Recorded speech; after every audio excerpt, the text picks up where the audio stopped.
Good morning, my dear brothers and sisters.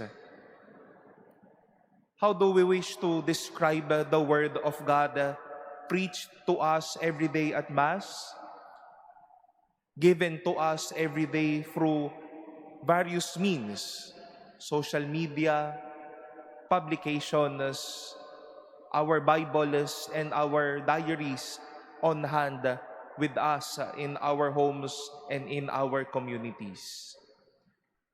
And in today's readings, it wishes to give us that indeed God's Word is promising.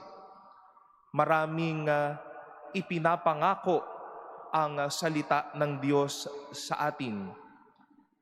Moses has given us in our first reading today how the Word of God must be taught and must be observed. It should lead them for possession in the land. It shall not pass through their memory. It shall be a fresh teaching inside their hearts.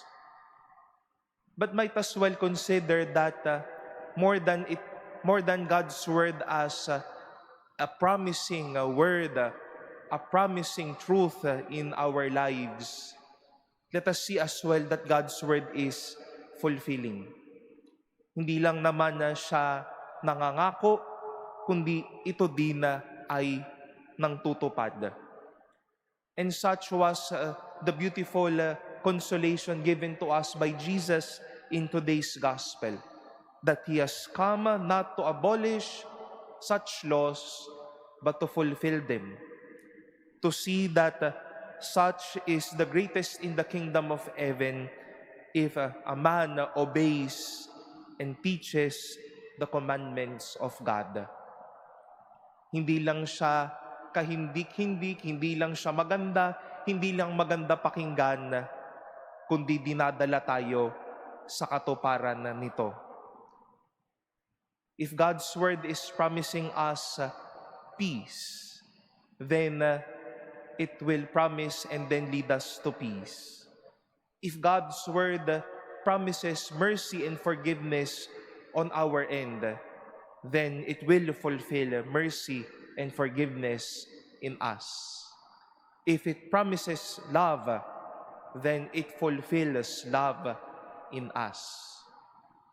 Kaya harinawa po, matuto tayo sa salita ng Diyos na ngayong panahon ng Kwaresma ay araw-araw nating pinagsasaluhan at araw-araw po nating pinagninilayan.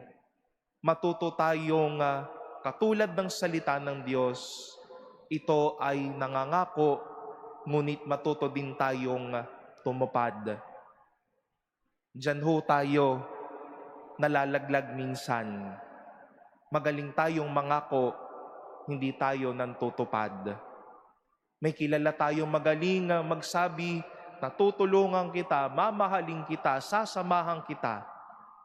Pero nasaan na hanggang ngayon? Walang tinupad ni isa. But God's word, the mouth of Jesus, it is promising and yet it is fulfilling. Let us learn from the word of God. Matutuho tayong mangako, pero matuto din tayong tumupad sa bawat salitang bibigkasin natin, lalo't higit sa ikabubuhay ng bawat isa.